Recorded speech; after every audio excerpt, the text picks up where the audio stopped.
সবাইকে শুভেচ্ছা। বিএনপির ভারপ্রাপ্ত চেয়ারম্যান তারেক রহমান বিবিসি বাংলার সঙ্গে এক দীর্ঘ সাক্ষাৎকার দিয়েছেন।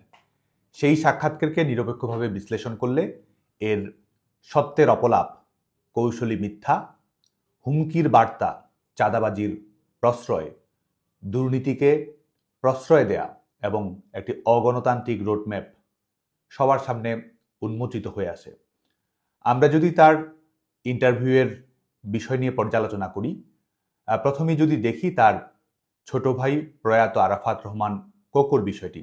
আরাফাত রহমান কোকো 2007 সালে 111 সরকারের সময় 3 সেপ্টেম্বর কারাবন্দী হন, গ্রেপ্তার হন। ঠিক একই সময়েও আওয়ামী লীগ সভাপতি শেখ হাসিনাও জেলে ছিলেন। 111 সরকারের সময়ই চিকিৎসার জন্য 2008 সালের মে মাসে আরাফাত রহমান কোকো থাইল্যান্ডে চিকিৎসার জন্য যান। পরবর্তীতে তিনি মালয়েশিয়ায় গিয়ে সেখানে দীর্ঘ সময় অতিবাহিত করেন এবং সেখানেই রোগে আক্রান্ত হয়ে তিনি মৃত্যুবরণ করেন। যে কোনো মৃত্যুই মর্মস্পর্শী, পরিবারের যে কারো মৃত্যুই আমাদের সবার জন্যই অনেক কষ্টের, বেদনার, আহত অনুভূতি তৈরি করে। সেই ব্যক্তিগত দুঃখবোধ থাকতে পারে, কিন্তু সেটির সঙ্গে আওয়ামী লীগকে জড়ানো, রাষ্ট্রযন্ত্রকে জড়ানো এবং সেটির মাধ্যমে রাজনৈতিক ফায়দা লোটার প্রচেষ্টা আমরা মনে করি যে একটি কৌশলী মিথ্যার সুনিপুণ উদাহরণ। এবং আমরা আমাদের স্মৃতি যদি আমাদের সঙ্গে প্রতারণা না করে, আমাদের সুস্পষ্টভাবে মনে আছে সরকার প্রধানমন্ত্রী শেখ হাসিনা শোক প্রকাশ করার জন্য, একজন সন্তানহারা মায়ের প্রতি সহানুভূতি প্রকাশ করার জন্য গুলশান কার্যালয়ে গিয়েছিলেন। বাড়ির দরজা কিন্তু বন্ধ ছিল। ন্যূনতম রাজনৈতিক, সামাজিক শিষ্টাচার সেটি কিন্তু সেদিন প্রদর্শন করা হয়নি। অথচ আজকে এ ধরনের কৌশলী মিথ্যার আশ্রয় নিয়ে আজকে দোষারোপ চাপিয়ে দেওয়ার রাজনীতি কিন্তু নতুন করে যে বাড়ছে সেটির একটি দৃষ্টান্ত। এবং এভাবে যখন একটি দুঃখজনক মৃত্যুর ঘটনাকে দোষারোপের বিষয়বস্তু হিসেবে পরিণত করার চেষ্টা করা হয়, এটি থেকে বোঝা যায় এই যে জুলাই আগস্টে গণহারে হত্যা মামলার আসামি করা হয়েছে আওয়ামী লীগের নেতাকর্মীদের, সরকারের সঙ্গে সংশ্লিষ্ট ব্যক্তিদেরকেই, এই জবাবদিহিতা, এই বক্তব্য থেকেই আসলে এই যে বৈশিষ্ট্যটি জুলাই আগস্টের ঘটনাকে কেন্দ্র করে পরিলক্ষিত হয়েছে আমাদের কাছে সেটি প্রতিভাত হচ্ছে। আরেকটি বিষয় এসেছে সাবেক প্রধানমন্ত্রী খালেদা জিয়ার বিষয়কে কেন্দ্র করে। সাবেক প্রধানমন্ত্রী বেগম খালেদা জিয়া দুর্নীতির মামলায় কারাদণ্ডপ্রাপ্ত হয়েছিলেন। প্রধানমন্ত্রী শেখ হাসিনা সরকারের নির্বাহী আদেশে 2020 সালের 25শে মার্চ সরকারের নির্বাহী আদেশ প্রয়োগের মাধ্যমে কিন্তু তাকে মুক্তি দেয়, তার বাড়িতে থাকার ব্যবস্থা করে এবং সার্বিক সুচিকিৎসার ব্যবস্থা গ্রহণ করা হয়। সরকারের জায়গা থেকে যে ধরনের রাজনৈতিক দৃষ্টিভঙ্গি, নমনীয়তা, মানবিক দৃষ্টিভঙ্গি রাখা সম্ভব ছিল, আওয়ামী লীগ সরকার কিন্তু তার সবটুকুই প্রদর্শন করে। অথচ আজকেও সরকারের একটি ইতিবাচক দৃষ্টিভঙ্গি, সহানুভূতিশীল দৃষ্টিভঙ্গি, মানবিক দৃষ্টিভঙ্গির ঘটনাকে আজকে কিন্তু ভিন্নভাবে ব্যাখ্যা করছে বিএনপির বর্তমান ভারপ্রাপ্ত চেয়ারম্যান। আমরা যদি দেখি যে ক্যান্টনমেন্টের বাড়ির ঘটনাকে কেন্দ্র করে ঘর হারার ঘটনা তিনি বলেছেন, সাবেক সেনাপ্রধানের একজন সন্তান হিসেবে তিনি ক্যান্টনমেন্টে তাদের যে পারিবারিক বাসভবন থাকার জায়গাটি দেওয়া হয়েছিল এবং ক্যান্টনমেন্টের ভেতরে এবং গুলশানে পরবর্তীতে বিচারপতি আব্দুল সাত্তার এবং পরবর্তীতে সামরিক স্বৈরশাসক এরশাদের মাধ্যমে, সেটি কিন্তু একটি হচ্ছে যে সেটি বিদ্যমান আইন নিয়ম ভঙ্গ করেই সেটি প্রদান করা হয়েছিল। ক্যান্টনমেন্টের ভেতরে অবসরপ্রাপ্ত সেনা অফিসারের জন্য একটি ক্যান্টনমেন্ট বোর্ডের মালিকানা সম্পন্ন একটি ভবন আর আশপাশের ভবন সেগুলোকে বরাদ্দ দেয়া, ব্যক্তিগত মালিকানায় কিংবা লিজ দেয়া, এটির কিন্তু কোনো নিয়ম ছিল না। সেই নিয়ম লঙ্ঘন করেই কিন্তু তাদের সেখানে থাকার সুযোগ দেওয়া হয়েছিল।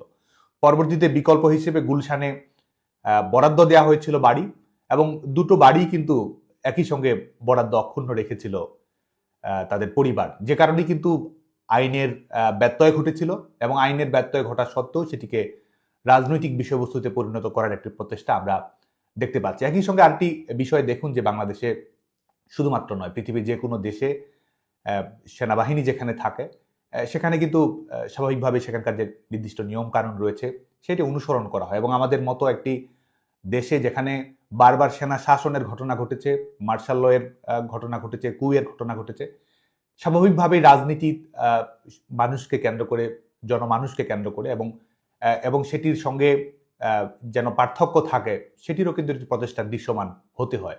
কিন্তু আমরা দেখেছি যে ক্যান্টনমেন্টের ভেতর থেকে রাজনৈতিক কার্যক্রম পরিচালনা করা, এটি বিদ্যমান ক্যান্টনমেন্টের বোর্ডের যে রুলস রয়েছে সেটিরও লঙ্ঘন এবং রাজনৈতিকভাবেও আমরা মনে করি যে দৃষ্টিকোণ এবং বাংলাদেশের জন্য সার্বিক দৃষ্টিভঙ্গি থেকে একটি সংবেদনশীল বিষয় হিসেবে ছিল।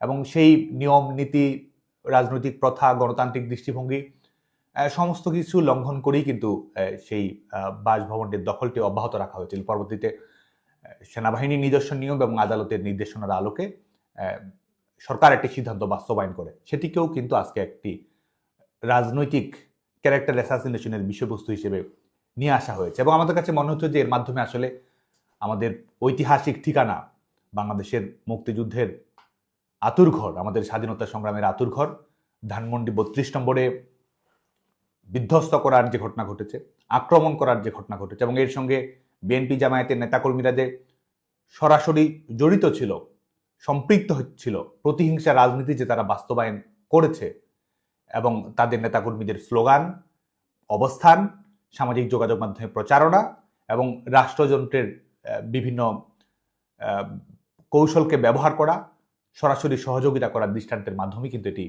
প্রমাণিত হয়। আমরা এরপরে তার দুর্নীতির যে বিষয়টি রয়েছে, দুর্নীতির বিষয়কে কেন্দ্র করে এক ধরনের বৈধতা উৎপাদন করার রাজনীতি কিন্তু এই ইন্টারভিউর মাধ্যমে আমরা দেখতে পেয়েছি। আপনারা খেয়াল করে দেখবেন যে বাংলাদেশ 2001 থেকে 2005 পর্যন্ত টানা 5 বার ট্রান্সপারেন্সি ইন্টারন্যাশনালের দুর্নীতির ধারণা সূচকে বাংলাদেশ সর্বনিম্ন মানে দুর্নীতিতে চ্যাম্পিয়ন হয়েছিল, পুরোটি বিএনপি ক্ষমতাসীন থাকার সময়ে। এবং পৃথিবীর বেশিরভাগ দেশ, এখানে 170-180টি দেশের মতো এই ধারণা সূচকের অন্তর্ভুক্ত থাকে, কম বেশি সব দেশে এই ধারণা সূচকের মধ্যে রয়েছে। এবং সমস্ত ধরনের দুর্নীতি, সরকারি বেসরকারি নিয়মের ব্যত্যয়, আইন লঙ্ঘন এবং আইন লঙ্ঘন করে সরকারি ক্ষমতার অপব্যবহার করে নিজেদের ব্যক্তিগত স্বার্থ হাসিল করা, পার্সোনাল গেইন করা, ক্ষমতার অপব্যবহার করার মাধ্যমে সেটির সূচকের আলোকে কিন্তু এই ধারণা সূচকটির বিভিন্ন তথ্য উপাত্ত প্রতিফলিত। আমরা দেখতে পেয়েছি যে এই বাংলাদেশের জন্য লজ্জাজনক, এবং পৃথিবীর ইতিহাসে সম্ভবত এটি Guinness book of the world রেকর্ডসও এটি স্থান পেতে পারে যে পৃথিবীর একমাত্র সরকার যে সরকার 5 বার দুর্নীতিতে চ্যাম্পিয়ন হয়েছে এবং টানা 5 বার।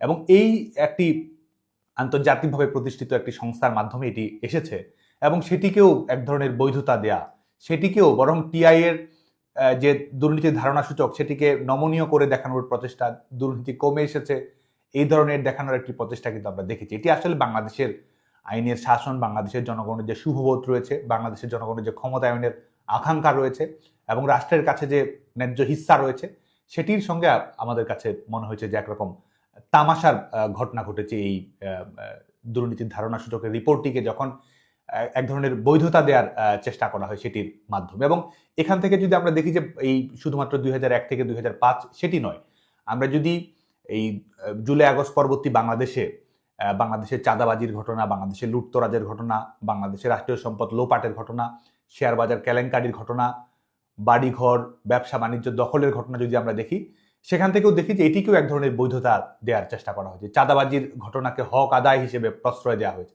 জামায়াত তারা অবৈধভাবে হাদিয়া আদায় করছে, মানুষের উপরে জবরদস্তি জোর জুলুম করে, ব্যবসায়ীদের, সাধারণ মানুষদের, অল্প আয়ের মানুষদের, ছোট ব্যবসায়ীদের, মাঝারি ব্যবসায়ীদের, পেশাজীবীদের, বেসরকারি কর্মজীবীদের, চাকরিজীবীদের যেভাবে আজকে তাদের চ্যালেঞ্জ করে, তাদের হুমকি দিয়ে যেভাবে আদায় করা হচ্ছে, সেটিকে যেমন তারা হাদিয়া হিসেবে দিচ্ছে, এটিকেও কিন্তু আজকে দেখুন যে এই জুলাই আগস্টের পরবর্তী বাংলাদেশে যে চাঁদাবাজির মহোৎসব বাংলাদেশে হয়েছে, যে ডাকাতির মাৎসনে বাংলাদেশে প্রতিষ্ঠিত হয়েছে, মানুষের ব্যক্তিগত সম্পত্তি, সরকারি সম্পত্তি যেভাবে লুটতরাজ করা হয়েছে, সেটিকে কিন্তু হক আদায় হিসেবে দেখানোর একটা প্রচেষ্টা আমরা দেখেছি। এবং এটির থেকে প্রমাণিত যে আজকে 2024 সালের 5 আগস্ট পরবর্তী বাস্তবতা এবং পরবর্তীতে সামনে আরো কি হতে যাচ্ছে, এবং এদের ভীষণ মিশনে ডাকাতি, লুটপাট, চোরা কারবারি, রাষ্ট্রীয় সম্পত্তির লুণ্ঠন এবং মানুষের যে সম্পত্তির অধিকার রয়েছে, ন্যায্য অধিকার রয়েছে, সেটিকে যে বৃদ্ধাঙ্গুলি দেখানোর ঘটনাগুলো অহরহই সামনে ঘটবে এবং এটি যে বিএনপির নিউ নর্মাল রাজনীতি, এটি আসলে আমাদের এটি বোঝার জন্য আসলে রকেট সায়েন্টিস্ট হওয়ার প্রয়োজন নেই। এটি আমাদের সামনে দিবালোকের মতো আসলে এক ধরনের উন্মোচিত হয়েছে। এবং আমরা আরেকটি বিষয় নিয়ে আমরা দেখেছি যে বিশেষ করে তত্ত্বাবধায়ক সরকার ব্যবস্থা, যেটি বাংলাদেশে 1996 সালের 15ই ফেব্রুয়ারির নির্বাচন, একতরফা একটি নির্বাচনের মাধ্যমে বিএনপি ক্ষমতায় এসেছিল, একটি যেনতেন নির্বাচনের মাধ্যমে, একটি জনগণের অংশগ্রহণহীন নির্বাচনের মাধ্যমে।